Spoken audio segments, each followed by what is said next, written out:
All right, give me just a second. Sorry, I had some boomer technical issues. They were all my fault. So I was running some tests to figure out why I couldn't hear the video that I was reacting to whenever I replayed this this stream, because I was running some tests on it. And it turns out because I was in Firefox, so I switched to Chrome and everything was better. Give me just a second. Let me get everything. Make sure everything is where it should be.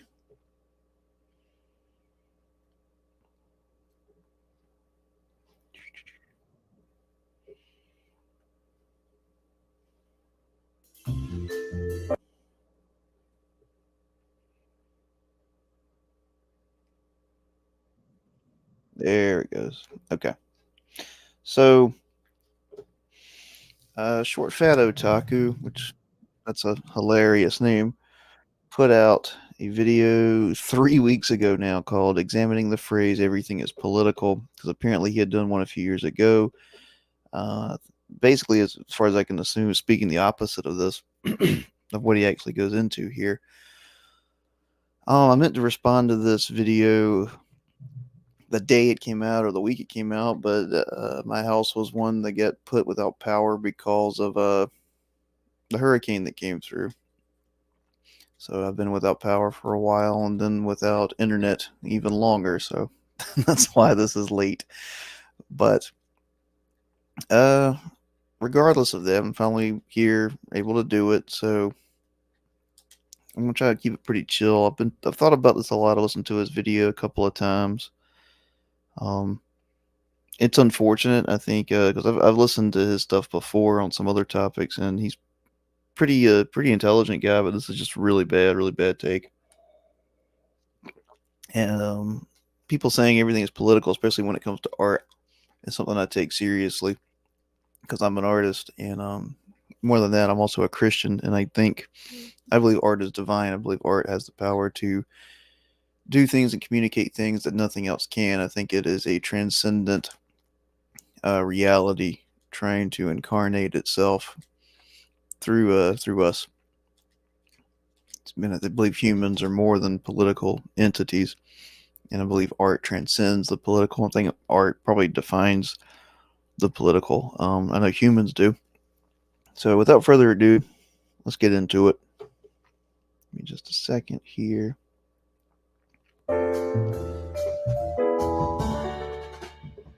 I put out a video back in 2019 titled Everything is Political, and to be honest, going back to watch it now, it's not that great. I didn't say anything wrong in it, but it's not very tight. It's not a good examination of the idea. So I'm going to redo it. Let's discuss that well-known. And what you'll see is what he means by that is that he's changed his mind on certain aspects of it. Phrase, everything is political. A precursor to everything is political is the similar phrase, the personal is political. This is a second wave feminist. It's not really a precursor, and he goes into that. And that's the thing with this video is he kind of, I hate the term contradicts, but he does kind of contradict himself a little bit, and that's one of them. That the personal is political is not a precursor to everything is political, even in the framing that he provides. The fascists were saying everything is political before this phrase, the personal political, came about. And what's weird is he actually says that, so I don't think he did his notes well or just didn't pay attention or not, but you'll see. A slogan popularized in Carol Hanich's 1969 essay of the same name, but it was in use before that. The idea is that women's private issues like childcare or sex or being stuck as a housewife, these weren't simply personal issues, they were political issues. They couldn't be solved by personal change on the individual level. They had to be solved politically, systemically. This idea isn't entirely without merit. Sometimes you might have a problem in your personal life where its origin is something outside of your immediate sphere of control. Give me a second. Something systemic that can't be solved simply with your own personal efforts. Yeah, I mean, and Jim Crow was an example of that. You know, you can't go certain places. You're not allowed to do certain things. And it's more than just like, you know, a basic law of, okay, like don't kill people. It's because of your skin color. You literally cannot participate in certain levels of life, of social life or personal life or public life. It's a law in place. And that's basically what he gets out and kind of dances around but doesn't really get to is that the political. Let's go ahead and define it. Political basically means governance, and what by governance it means what is and isn't enforced in a society, and a society predates its politics, and culture predates society, and humans predate culture, and art, I believe, predates humans. Or if you want to say that humans and art, one does not predate the other, that's fine, and they both still predate everything else, and named particularly politics. So let's get into it. But the personal is political is a blanket statement. It's not saying that some personal things can have a political component. It's saying the personal is political. All right, and remember that. Remember what he just said. The personal referring to the set of all personal things. For a liberal, and for some conservatives, there is the idea of the public-private split. The public sphere is one in which the whole of society has access, has an interest in what's going on. Anybody can use a public road or a public park. A public utility has a duty to guarantee some level of equality of access to all people who want to use it. A public debate. Okay, but that's not. I hate trying to interrupt it all. I'm sorry. I know I'm reacting to it, so I'll stop apologizing.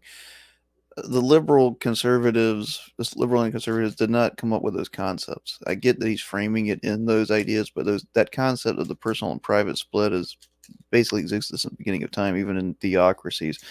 Some things were enforced by law and acted upon by law and force, and some things weren't. Is one in which anyone can speak freely, like a speaker's corner. And the government, being a public entity, that means that everyone should be treated the same by it, and have the same ability to engage with it, hence the liberal values of universal suffrage and equality before the law. To contrast, the private sphere is one in which the whole of society does not have access, but only specific people have a right to it. My privately owned house is not like a public road or a park. Not everyone can use it, only the individuals that I allow. A privately owned business is not like a public utility. The owner of a business should have the right to refuse service based on his preferences. A private platform is not like a speaker's corner. The owners of the platform have their own free speech rights, and forcing them to host speech they disagree with violates those rights. The difference between these two spheres, philosophically, is that the public sphere is inclusive, universal, and equal, while the private sphere is exclusive, particular, and hierarchical. Both of these spheres are required for society to function properly. There has to be a public sphere where everyone is held to the same standard, regardless of their personal differences. And there also has to be a private sphere where individuals can determine the particulars of their lives, even if they're different and therefore not equal with others. A great example of this public-private. Okay, so remember all that, the separation of public and private split was when the Canadian Prime Minister, Pierre Trudeau, famously said the government has no place in the bedrooms of the nation, when legislation to decriminalize sodomy was on the table in 1968. What's being said here philosophically is that the government is the domain of the public, where the whole of society has a say, while the bedroom is in the domain of the private, where only the individuals within that space have a say, and the rest of society can bugger off. The best way to... Yeah, but what you'll see is what he ultimately goes to bat for at the end is that the government can now be involved in everything. So remember these things, public-private split that he laid out, and that the government is public and various other things are private. But the logic that he follows near the end of this video, actually about halfway through, eliminates those barriers. Conceptualize it is like this. The private is the domain of the personal, the public is the domain of the political. However, not all political philosophies agree with the public-private split. Most throughout history.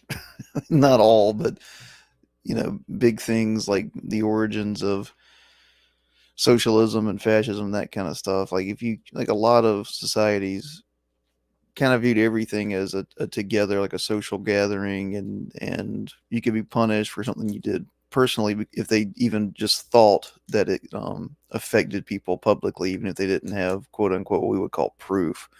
That was in some theocracies, like if you were found to have had an idol that you weren't supposed to have, like in a tent, like you and your family could be killed because it was believed that you brought whatever misfortune on the clan or the tribe.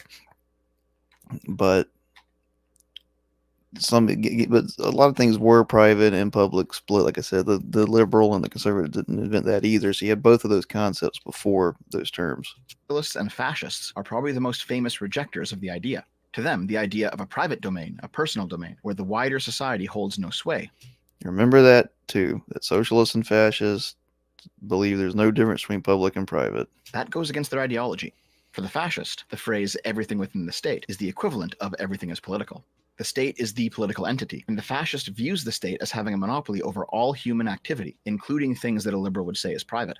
There is no personal space in which the rest of society has no say for the fascist. For the socialist, it's basically the same thing, but they're less honest about it. For example, you may have heard a socialist say that private property and personal property aren't the same thing. We're not coming for your toothbrush. What the socialist means by this is that personal property is stuff that you own and use yourself, while private property is stuff that you own but you don't use it. You pay other people to use it, and you extract profit from them.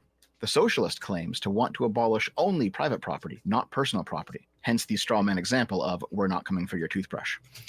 Yeah, but as we know, as we've seen in action, socialism eventually does come for all property. That's the whole thing. They will come to your house and take your last grain of wheat that is supposed to be your personal property. They will, because they will deem anything that is personal to be public or private. Like it doesn't matter to them. It's theirs. It still doesn't work though. Soviet collectivization of agriculture affected only private property, and it still destroyed their economy and caused a famine.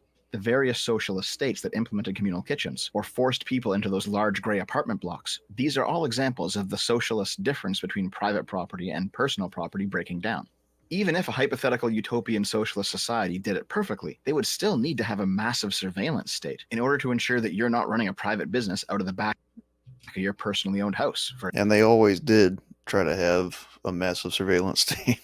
For example. There's a lot of problems with this idea, and this video isn't about those problems, so I don't want to get too deep into it. But basically, in implementation, if not in theory, the socialist view of the liberal public-private split is the same as the fascist one. For the liberal, remember, the private is the domain of the personal, and the public is the domain of the political. So, when the second wave feminist says the personal is political, philosophically they're saying the private is public. It's denying that liberal idea that there are some parts of the human experience that are appropriately private and some that are appropriately public, which is probably why so many things that were once considered private, like for example people's sex lives, have become increasingly public. And you're considered a prude if you like to keep your sex life private, or you don't want to hear about the sex lives of others. Again, I still want to give the devil his due. Even if liberal society's idea of a public-private split is a good one, there are going to be many instances where one sphere bleeds into the other. It might be a private affair that you can't afford to buy a house. Maybe you're lazy or you're stupid, or you went into a bad career and you don't have any money. But it also might be a public affair. Maybe there's some terrible government policy that's making it harder for you to buy a house than it should be, all other things being equal. It could be either of those things, and it's reasonable for people to complain that it's out of their hands when it ends up being a policy problem and not a personal failing. Yeah, but it's also a policy problem that you don't get away with murdering people. That's what laws are for. And I'm not dismissing that there could be systemic issues that do affect the personal, but that's the whole point of laws, is that they affect the personal. That's why it's important to have a separation of the personal and the public, the political and the non-political, because all the political can do is devour the non-political. But all the same, how many times have you seen some hyper-progressive out there make the claim that everything is systemic? If someone can't afford a house and you blame it on a personal failing of theirs, you're being a bigot, because it can't actually be their fault. We're all blank slates. And expecting people to get ahead on their own merit is toxic individualism or bootstrap mentality or late-stage capitalism. Meritocracy can never actually exist. Blah, blah, blah, blah, blah. And I'm not trying to beat the guy down. Like I said, he makes good points in some other videos, but like when he gets into like this really fast talking, dismissive tone, I've listened to this video a few times, but it's really hard to pay attention to what he's saying. And maybe I'm dumb. That's fine. It's just like, I don't know. It gets on my nerves.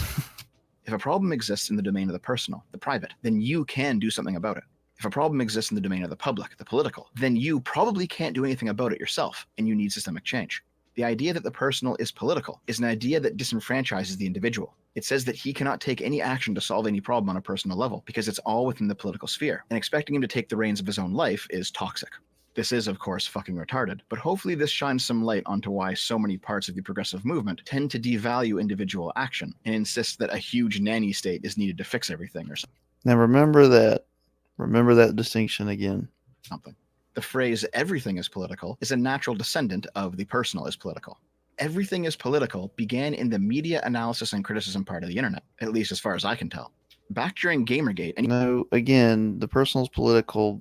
That idea goes way... And that's what I'm saying. Like, he just said he thinks it goes back to like the internet. Like, no, it was a fascist idea, and there were nations before that that had that. I mean, Rome at some points had that kind of idea. So maybe I'm being nitpicky. I'm not trying to be. It's just these are important things that he's saying that kind of contradict. Even earlier, you had people like Anita Sarkeesian here who would say her very famous line: everything is sexist, everything is racist, everything is homophobic. What she's saying here is that everything is political, because racism and sexism are not simply personal slights. They are systems, and they can only be challenged and abolished systemically. And so the personal Yeah, is because political. she's wrong. Everything is political. And let me tell you, we hated this shit back in the day. However, we were ignorant. Let me show you how. This is where he turns, and this is where he gets drastically wrong. I wasn't there for Gamergate, but I doubt what he's saying is that we were ignorant. No, because listen to what he says. What he says and calls ignorant was actually right, and he flip-flops on that. No, Dev, what you're saying now is ignorant. So let's let him go into it. In the context of the phrase everything is political, everything means, well, everything. Both things that liberals would consider to be public and private. Everything here represents the synthesis of the private and public spheres. Political means the complex network of relationships and systems that people engage with for the purposes of coalition building, obtaining power over these systems, and then directing them towards an end. Another phrase we all hated back in the day is power politics, but the hard to swallow truth is all politics is power politics, whether it's forming. Show you how. The complex network of. He's giving political the definition of political means the network of relationships and systems that people engage with for the purposes of power. That's not correct. It may be a lower definition of political. Political is how a society is governed. Now it can mean the network of relationships that people engage with for the purposes of power, but that's an extremely limited definition of political. It doesn't have to have anything to do with the purpose of power. It might be how people agree to use a power, but it doesn't always have to be that. It can be an agreement that does not require power. So you'll see. Relationships and systems that people engage with for the purposes of coalition building, obtaining power over these systems, and then directing them towards an end. Another phrase we all hated back in the day is power politics, but the hard to swallow truth is all politics is power politics. Then that means all politics is power. Whether it's forming a real government, running an HOA or a club, office politics, or hell, even the informal pecking order in a group of friends, where one guy disproportionately decides where you're all going to eat every time you go out, and the rest of the group is happy to let him do it. It's all politics. But that doesn't mean it's all power. If 3 guys are letting one guy of the 4 group decide where to go, that doesn't mean he has power. It just means they're agreeing with him, or they don't care that he makes that decision. That decision does not necessarily equal power, especially if that guy's decision is dependent on those 3 giving him power or not caring if he has power. How are we defining power? Is it by agency? Because all 4 people involved in that have agency. He's not able to act unilaterally. He is dependent on them. And they may be dependent on him, or they may just allow it. It doesn't mean it's a cynical grab for power, which the reason I say that is because that's what Div gets into. All ends with somebody being the one who makes decisions that others follow and implement. But they made the decision to allow him to make a decision. That seems like a very balanced power, not balanced over one another. To be political means to pursue power over other people. Not necessarily. It can mean to assume responsibility of other people. Now, power can come with that, but it can also be checked by that. It doesn't mean you necessarily have power over someone arbitrarily even. It means they may agree that you get to make certain decisions and that they can veto that decision. They have power over you as well. Or it's a matching of power. He's going down a very postmodern view of politics and art and everything, that everything is just power. And that sounds malicious, but it doesn't have to be. In fact, in most cases, it's not. And us centrist liberal normie types back during the Gamergate era, we had a hard time swallowing that truth. But it is true. It's not true. It can be true, but it's not necessarily true. Here's a meme you might have seen floating around a lot. It's got the quartering smiling at something he enjoys. In this example, it's old Star Wars, but I've seen this for various video games, comic books, TV shows, whatever. And then when it's new Star Wars, the black character, the quartering is frowning and saying, "You made it political." The joke behind the meme is that the quartering recognizes the political content in the second image. It's including a black person as a main hero in a franchise that was, up until that point, disproportionately white. And racial representation is a political statement about race relations in real life outside of Star Wars. It was because Disney wanted it to be. They intended it to be. Just that it was a person there does not make it that. Someone intended it to be that. And we know they did because Disney came out and said it. They also went back on it and shrunk Finn's appearance on the Chinese posters. And they did that for political reasons, mostly economical, because they knew that the government of China, if we have to call that political, basically wouldn't like it, so they wouldn't make as much money. Yes, I know, Lindo Calrissian. I'm explaining their retarded idea. I'm not saying I agree with it. In this meme, the quartering doesn't recognize the political nature of the original Star Wars, presumably because he grew up with it. The Empire doesn't have political content to him, because when he was a kid, they were simply the bad guys.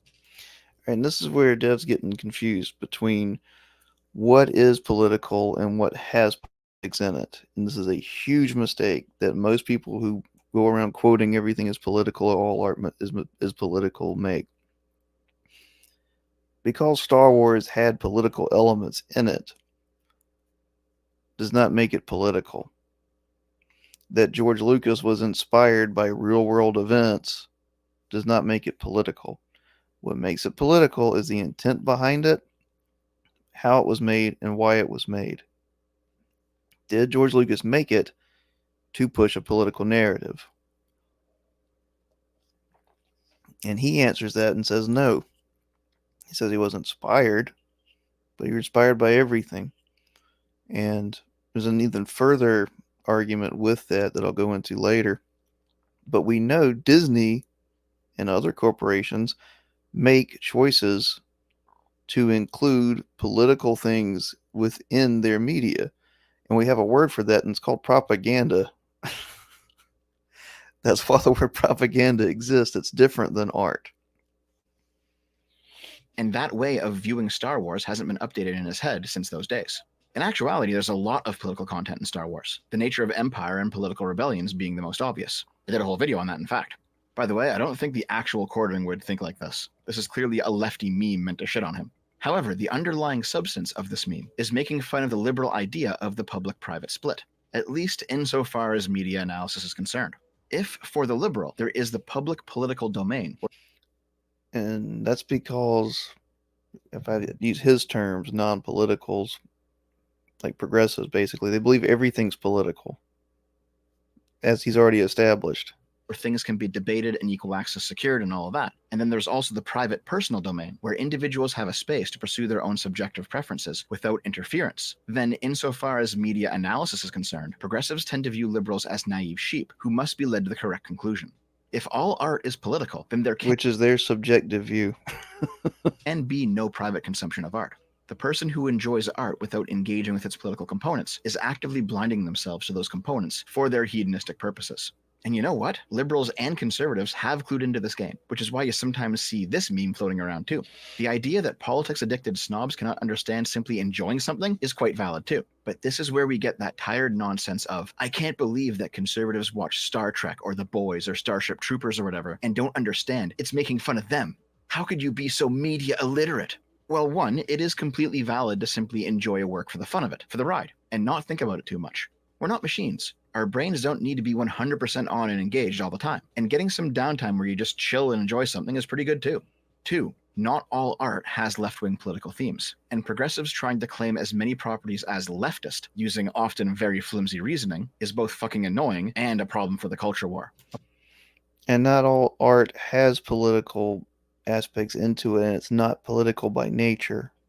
Problem that I hope to tackle eventually with a future video series. But most importantly, the problem that we had back during Gamergate, the problem that is accurately being identified with that quartering meme, is that there is truth to the idea that all art is political.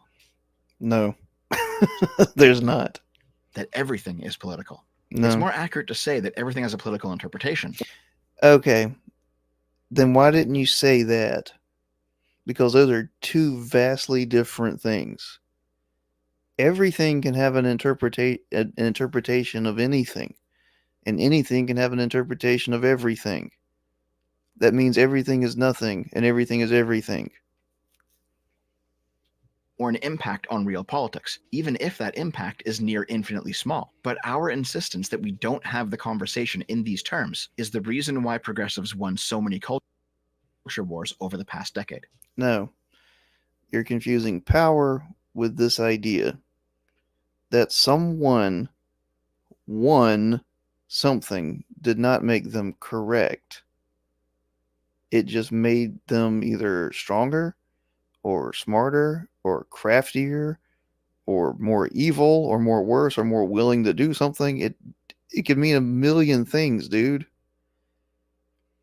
Everything has a political interpretation. So what? That's because someone made it have that. That's called subjectivism. That doesn't mean that it's real. It doesn't mean that it's true. Everything has an impact on real politics. Does it? Prove that point. Here's a hypothetical example. Let's go back to Anita Sarkeesian again. Something that she would say is like, Mario Brothers is political because it reinforces the heteronormative patriarchy of male heroes rescuing female victims and then being rewarded with sexual access to them. Yes, because she thinks that Mario, by existing, is a political act. She thinks everything by existing is a political act. She thinks the entire world is defined by politics when it's not. That's why she thinks that. Because Princess Peach gets kidnapped, Mario saves her from Bowser, and then Peach kisses Mario on the nose. The logic is... Yeah, if you win the game, that's one way to look at it. There's also a billion other ways to look at it. So is everything subjective, Dev? As you've argued before, as most people in the world argue, is art subjective or is art all political? If it's political because someone can subjectively interpret it that way, that means it can be anything. And that it is anything and everything all at once. It's everything everywhere all at once. That movie I never saw. And if that's the case, then it's nothing. It's not even political. Basically something like that. Back during Gamergate, my response to that would have been, it ain't that deep, bro. You're being ridiculous. It's just a game. That's what the was proper underneath response. My response was, I enjoy Mario games because they're fun. I don't want to engage with the political content of Mario Brothers games because that will suck the fun out of them. Then you were ignorant then, if that's how things were for you. Let me have my escapism. And you know what? That's completely fair. Lots of people feel this way.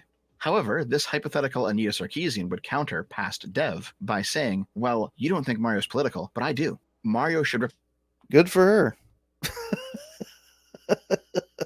Here's where I'll go off on a tangent. Some people would also think Mario is sexual.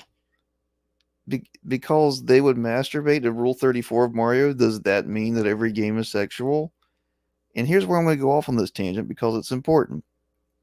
One of the main arguments that I see for the everything is political or all art is political is because humans exist within a political system of some kind. Therefore, that politics has somehow influenced everything they do.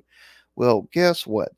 Sex has a greater role than politics for human beings because you have to have it to have a human being, even if it's just the two pieces coming together without human contact in some weird way in a lab. That has more impact on a human being because it's literally the reason they're alive than politics does. By this argument, all art is sexual. Do you see how stupid that is? Religion is upstream from politics. Because, as a lot of people online like to quote, politics is downstream from culture. Well, you know where culture comes from? It comes from religion. And you know how we know that? It's because people have to agree on what is moral and good to form a society. And then they have to form a political system to enforce what is good and what is not good. Those are called laws. That's called governance. You can't govern if you don't know how to govern. How do you know how to govern? You decide what is good and what is bad. How do you decide what is good and is bad? Your religion. Marxism is a religion. Fascism is a religion. And those are two very interconnected religions. Therefore, by your argument, by this lady's argument, Dev, and by a lot of people that use it, all art is religious. Religion has a bigger impact on a human being than politics. Again, why? Because it defines politics. If we follow your logic and her logic and so many people's logic, all art is sexual, all art is religious. Art is everything. Art is solar because the sun has touched us at one point in life. It's the reason our earth is here. All art is gravity now because it touches everything, more so than politics does. Represent my politics. It shouldn't matter to you as long as the game's fun, right? And so this space in the conversation ends up ceded to the hypothetical Anita because past Dev wasn't willing to engage with what she was correct about. If in this hypothetical situation, you don't think Mario's fun out of them, let me have my escapism. And you know what? That's completely fair. Lots of people feel this way. However, this hypothetical Anita Sarkeesian would counter past Dev by saying, well, you don't think Mario's political, but I do. Mario should represent my politics. It shouldn't matter to you as long as the game's fun, right? And so this space in the conversation ends up ceded to the hypothetical Anita because past Dev wasn't willing to engage with what she was correct about. No, it's ceded to her because you engaged on that level. That's called a dialectic. You engaged in the dialectic when you should have said no, which is what your initial response was. Say, no, you're wrong. I'm not playing those word games. I am not going to play on your level because you're wrong. If you remove the political aspect of Mario, which was never there, then you have to say, all right, Anita, you prove it. And then she can't. All she can do is say, well, I think that's what it is. Well, good for you. Some people blast rope to Wario. Does that make Wario sexual? Does that make every game sexual? Is now every Mario game pornography? No? Okay, then it's not political either, just because you share this weird Marcusian delusion that it is. If, in this hypothetical situation, Mario Brothers began to subvert expectations and smashing the patriarchy, but was still a really fun game, that would be annoying, but ultimately probably tolerable. The issue is, the games that progressives make aren't only politically subversive, they're also really fucking bad. Well, that's one of the problems. That's not all of it. But again, that's a video for the future. If you watched my Antonio Gramsci video, you would understand the hypothetical. And that's what I meant when I said Marcusian, Gramsci. And this is the problem. Dev says if you watch my video on Gramsci, you'd realize I'm right for believing Gramsci is right. Hypothetical Anita Sarkeesian is right. Mario does, in his own very small way, reinforce the heteronormative patriarchy. Listen to all these words. Heroes rescuing Nick aren't only politically subversive, they're also really fucking bad. But again, that's a video for the future. If you watched my Antonio Gramsci video, you would understand the hypothetical Anita Sarkeesian is right. Mario does, in his own very small way, reinforce the heteronormative patriarchy of male heroes rescuing female victims, and then being rewarded with sexual access to them. Why are you saying that Gramsci is right, Dev? First of all, Gramsci wasn't right. He was crazy. And you went on this whole thing at the beginning talking about how you were more centrist and liberal and you don't view the world in these lenses. But now you're saying Gramsci, the Marxist, was right, who wrote all about hegemony and how all of culture comes from the hegemon. I was like, okay. And then that's where the ideas come from. They serve the elite. All the ideas serve the elite. And it's like, of course. Well, then where'd your ideas come from, Gramsci? I guess you're the magical smart guy that just, because you read Marx, can see through the lens. It's not because, even by your own idea, that you have a hegemon and you're trying to populate your ideas, which brings us back to everything is power, Dev. Congratulations. You've reached postmodernism. Proper response to say to Anita is, yes, that's good. We want there to be heroic male role models who are willing to go battle dragons and demons and save the princess, because that is a good thing for young boys to aspire to. How do you know what's good, Dev? How do you define what's good? I think it was C.S. Lewis who said, "Since it is so likely that children will meet cruel enemies, let them at least have heard of brave knights and heroic courage. Otherwise, you are making their destiny not brighter, but darker." And why did C.S. Lewis, one of the most renowned Christian theologians of the last century or of all time, say that, Dev? Did he say that because he was a centrist liberal, or did he say that because he believed in an objective morality? Because he believed religion was upstream from politics. He didn't believe politics was all power, which is what you just did by engaging in this dialectic by saying, yes, I want Mario to be political. Now you're just saying, I believe in whoever wins. You're literally saying might is right. I shouldn't say literally. You are saying might is right. You just don't know you are. Subverting expectations can be fun, but first there has to be a solid cultural foundation in place. Who builds that? How do you build that? Where does it come from? Does it just come from power, and who enforces it?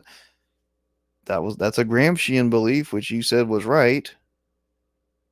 I don't even know if you knew you said it was right. A canon of expectations must first exist before you can play around with subverting them. I've heard many progressives say over the years that your private consumption habits, not just with media, but with everything, they're not simply a personal affair, they're political. And fair enough. When you, for example, No, it's not fair enough. buy a coffee, who knows how many people were exploited during its creation? Why does it matter? You didn't do it. When you watch a football game, is it on you how many women those guys have beaten? There's no ethical consumption under capitalism, after all.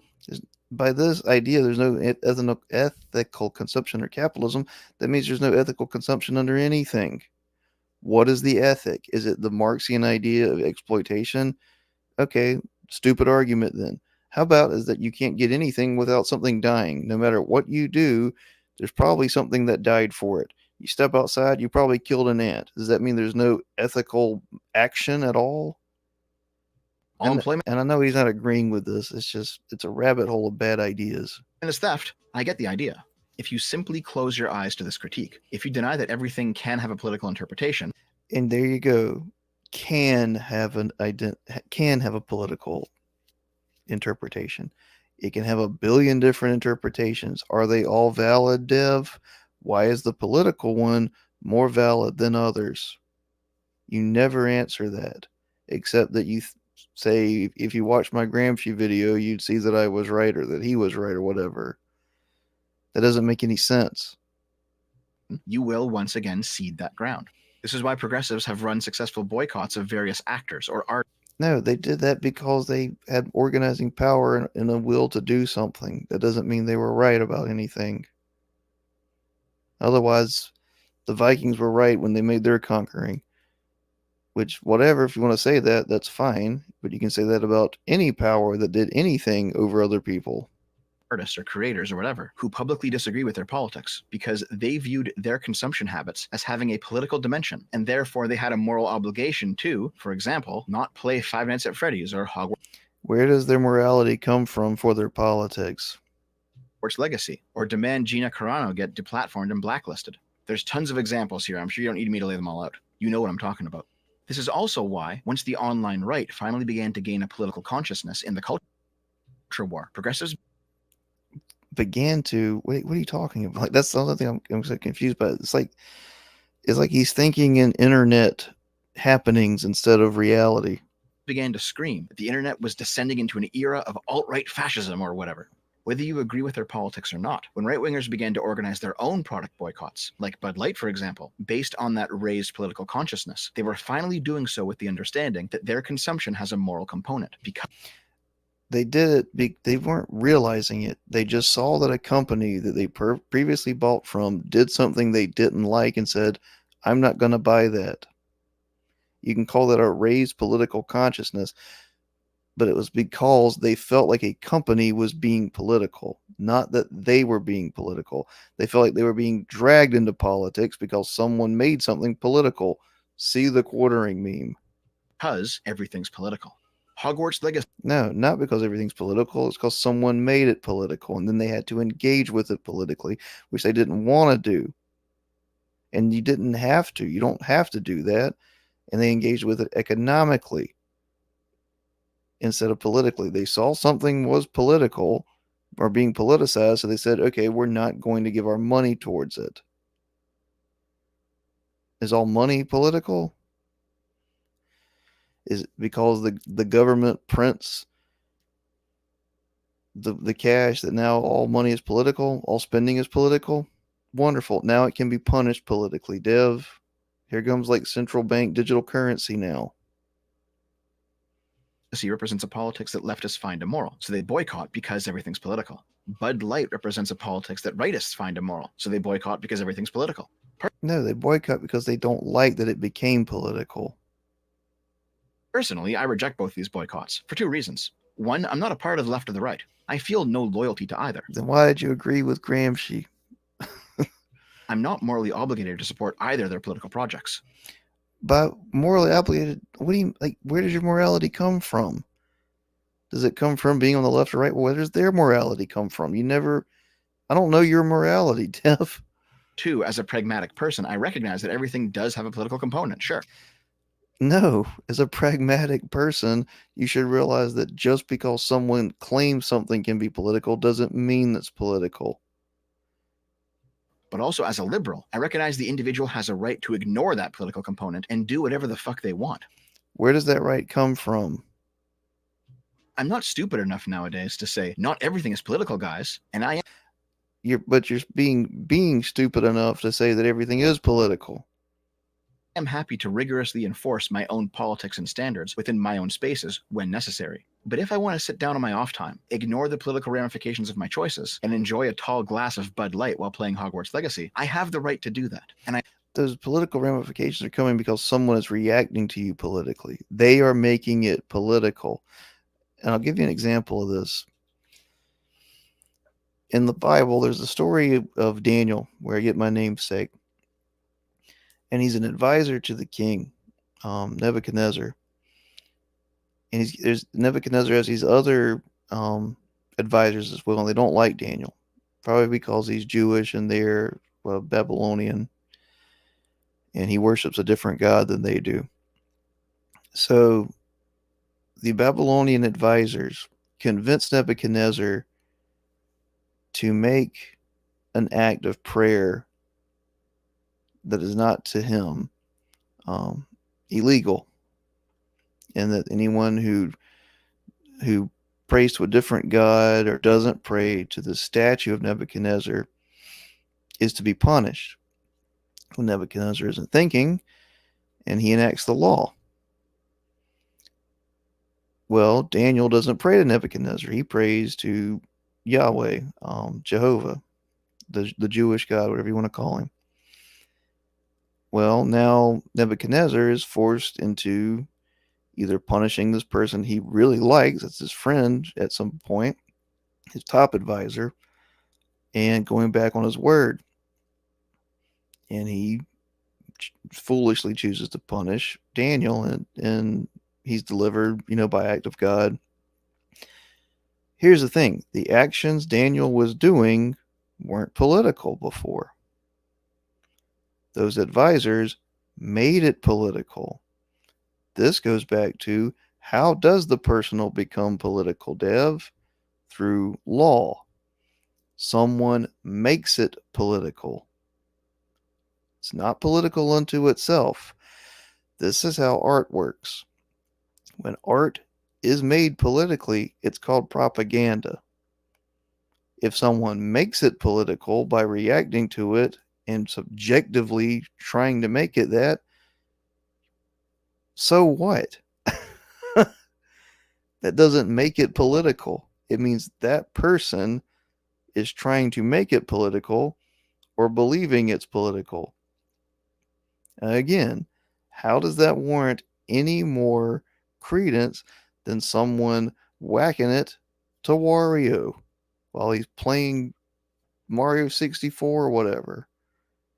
Is Mario 64 or Mario Kart, whatever, is it now pornography because someone indulged that part of themselves with it? Does that mean whoever the weird creeper is that masturbates to any kind of media, he gets to determine now that it's all pornography? If someone like Anita, what's her name, decides in her brain, her political ridden brain, that everything is political, do we just accept, oh, it's political now? This person who wants it to be political gets to say that it is. I also have the right to tell political busybodies to get their noses out of my private spaces. That is. And why do you have that right? Where does that right come from? If you adopt the view that these people have of the personal being political, everything being political, you won't have that right. And you can't afford anyone else that right. Because when you say everything is political, that means everything can be met with political force, which is state force, which I don't know how you're missing this because you said it at the beginning, the foundation of fascism and socialism. Is why the liberal public-private split is a necessary invention of our society. It's the creation. So don't agree with people who think it's not. Of this small space, a personal retreat from the trials of the world for every single person, where they can say, okay. And it's not that you make it non-political. That's what you're saying. You're saying that you get to make it non-political because you're choosing to, or that it's still political, but you're choosing to ignore that. No, it's just not political. You don't have to engage with their stupidity. Do not enter into the dialectic. You will lose, as you just did. Okay, even if everything is political, this is a place where I can do what I want. In this place, I have the freedom to engage with aspects of life in a way that might run counter to my ideals, but then you have to explain the morality of that. How do you get to do that? How do you have the right to do that? Where's the morality that you don't get to engage with the thing that is political? If it's political, why are you not held responsible for its political ramifications of you enjoying it? However, if it's not political, you don't have to explain yourself. I don't know why you entered into this dialectic with this hypothetical past person you made up. That's okay because it's my downtime. Ideologues don't like this. They want you to be fully devoted to the cause, but fuck them. A personal example is I don't like Nestea. I think they're an awful company doing awful things. But you know what? I love those drumstick ice cream cones. I don't eat them often because I don't like supporting Nestle, and that is a political decision. That's a moral decision. It's not necessarily a political decision. But I still treat myself every once in a while, and I don't feel the need to rake myself over the coals for it, and I certainly would not accept any outside judgment from anti-Nestle activists either, because fuck you, I'll do whatever I want. Why do you get to do whatever you want if everything is political? If there's political damage, why don't you, and you're violating some kind of law, if you're doing something that's political, you're either enforcing or breaking a law. Why do you get to do that? Anyway, everything is political, meaning everything has a political interpretation or and everything can have any kind of interpretation just because someone says it does. Here's the thing. What is art without people? Can it exist without people? Can anything exist without you or anyone else subjectively defining what it is? If one person says it's political, one person says it's not, why is it de facto political? Because why is this person's subjective opinion more powerful than this person's? The only way it could be is if their subjective opinion was closer to an objective truth that existed. And if that objective truth exists, what is it? And then why is it that everything is political? And if it is, then it's all power. Impact. Rejecting this truth simply means sticking your head in the sand. No, but it doesn't. Just because everything is political doesn't mean that you're morally obligated to adopt the politics of people who hate you or want to destroy your spaces. Then what is your moral responsibility? Because you haven't said you have one. Because everything has a political interpretation doesn't mean that you must engage with only that interpretation all the time. Just because everything has a political impact doesn't mean you always have to give a shit. Sometimes you just want the Nestle ice cream cone, and that's okay too. So the next time you hear the phrase, everything is political, don't shy away from it, because that's how you lose. Say, yes, it is, which is why my spaces and my life should reflect my political values and not yours. Why should they? And no, you can say, no, some things are sacred. Some things are above politics, like human life, which is why we have laws. We made the political subjective to that, or subject to that idea that you don't get to murder people. That's how politics works. It is down from a cultural belief, which is a religious belief. I don't know a better way to explain it. I'm not trying to be mean, man, just because I'm tired and I hadn't had internet for a while, and I don't know him personally, but I am very tired of this argument, particularly in art spheres. It is not true. It is absolutely not true. And if you believe that art is all political, then all you can make is propaganda. That's it. There's no such thing as art if it's all political. But anyway, I would say, because this is an old belief, up until probably 100 years ago, it was pretty universal. Art is the divine. It's the muse. It's the wind or the fire of God, whatever you want to call it. It exists outside of politics. People make it without having any knowledge of a political system, and they can make it outside of a political system if they were born in a desert with no human or any kind of interaction whatsoever. Also, politics relies on a moral system. Where does a moral system come from? Well, it either comes from God or it comes from people. And if you believe for some reason that you can't escape a political system, like, oh, it was there, it's influenced you, then who made that political system? You trace it all the way back. Who is this magical man at the beginning who just invented political systems? How is he not subject to them? Was it nature? Was that the first political system? How? How is nature political? And then you're going to have to stretch the definition of political so far that now it's everything. Now it's God. And that's what this argument does. It makes politics God. It makes politics the de facto before all anything else. Everything springs forth from it. That is called fascism. It's also called socialism. It's also called communism. It's also called all of the totalitarian ideas that we've had for the last century. That's what you're arguing for when you concede this idea. Anyway, I'm going to probably do a few more videos on this idea. I've got so many notes that I didn't really get to, but I don't want to bore people. No hate towards the guy. Like I said, he's made some pretty good videos before. This one was not one of them. And let me see, did I get any? I don't think anybody jumped in here. Good. That means I get to ramble. All right. Well, in that case, I will catch whoever watches this later. Peace.